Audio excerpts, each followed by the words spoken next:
तो भाई इको किसी को याद है? नहीं, आपको याद है? मेरे को पता था तुम भूल चुके हो इस सीरीज को। अभी मैं मार्वल का नाम लूंगा और तुमको याद आ जाएगी। हाँ जी, इको मार्वल की। अभी याद आया? बिल्कुल, क्योंकि तुम भूल चुके थे।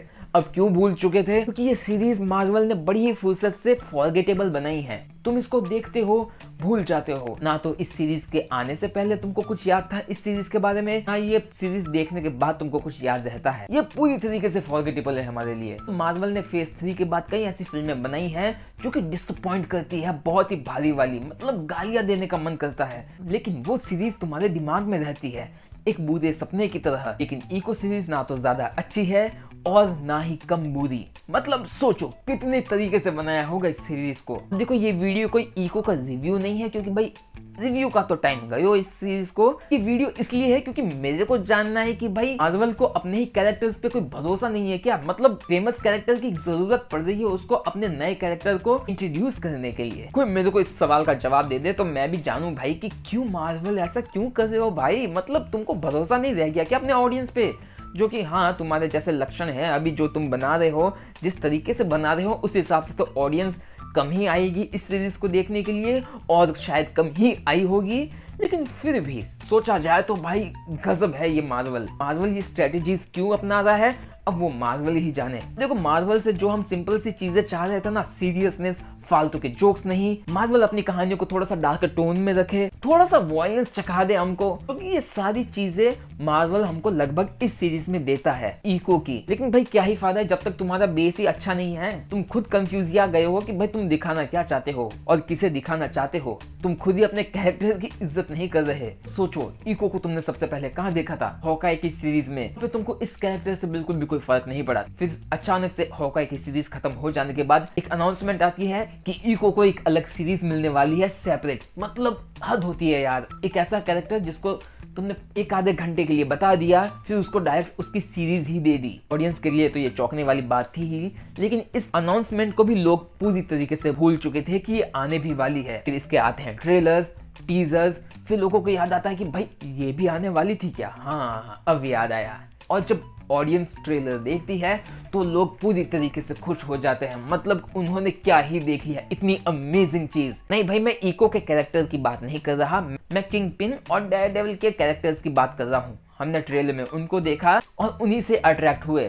इको से हमको कोई लेना देना था ही नहीं और कोई भी इको की बात कर रहा था ही नहीं। ले दे के बस डेयरडेविल के कैमियो की और किंग पिन के कैरेक्टर की बात ही कर रहे थे। तो सोचो, मार्वल अपने हर प्रमोशन मटेरियल्स में या डेयरडेविल को प्रमोट कर रहा था या फिर किंग पिन को प्रमोट कर रहा था। हाँ, इको को भी कर रहा था, लेकिन लोगों को क्या ही फर्क पड़ता है। मार्वल इको को ऐसे प्रमोट कर रहा था जैसे कि भाई उसकी कोई ज्यादा वैल्यू नहीं है। मार्वल को अपनी सीरीज को बेचना था, कैसे भी करके ऑडियंस ग्रैब करनी थी, कैसे भी करके, और उसने थोड़ी बहुत तो की ही होगी। मैंने इस सीरीज को पूरा भाई देखा है, मैं जानता हूँ। मैं भी किंगपिन और डेयरडेविल को ही देखना चाहता था। मेरे को इस सीरीज से ज्यादा कोई उम्मीद थी भी नहीं। मैं जानता था कि ये सीरीज पूरी तरीके से एवरेज ही निकलेगी, लेकिन इतनी फॉरगेटेबल निकलेगी ये मेरे को बिल्कुल भी नहीं पता था। ये देखे हमारा फोकस बस किंगपिन तक ही रहता है। हम उसको देखना चाहते हैं, उसके उस खौफनाक मंजर को देखना चाहते हैं कि भाई वो कितना खौफनाक हो सकता है, जो कि भाई इस सीरीज में बताया गया है। नेटफ्लिक्स वाला वो किंगपिन हमें इसमें नजर आता है। फिर भाई साहब सबसे ज्यादा डिसअपॉइंट करती है इस सीरीज की एंडिंग। इसकी एंडिंग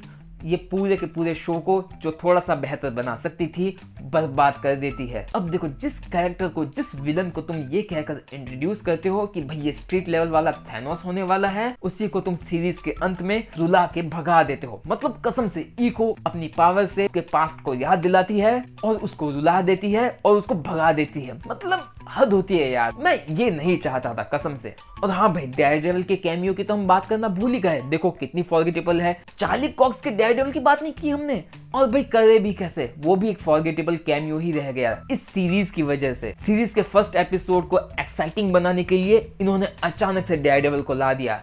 डेयरडेविल के लाने के बाद, उसके एक्शन हो जाने के बाद, फिर डेयरडेविल माया से कहता है मेरा कोई भी आदमी इसके सामने टिक नहीं पाया। हद होती है यार, तुम भाई कैरेक्टर को बता के उसके बाद उसका खौफ बता रहे हो। सोचो तुम इसको इस तरीके से भी इंट्रोड्यूस कर सकते थे। पहले कैरेक्टर का खौफ दिखाया जाए, उस डेयरडेविल से संभल के रहना, क्योंकि हमारा कोई भी आदमी उसके सामने टिक नहीं पाया है।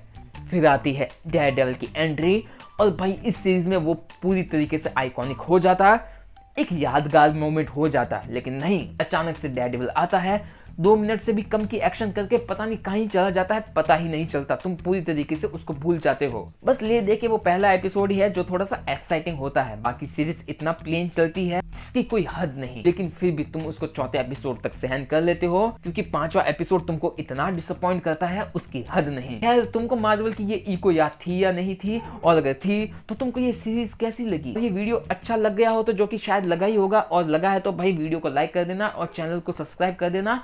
मिलेंगे अगले वीडियो में शायद बहुत ही जल्द। ठीक है, नमस्ते।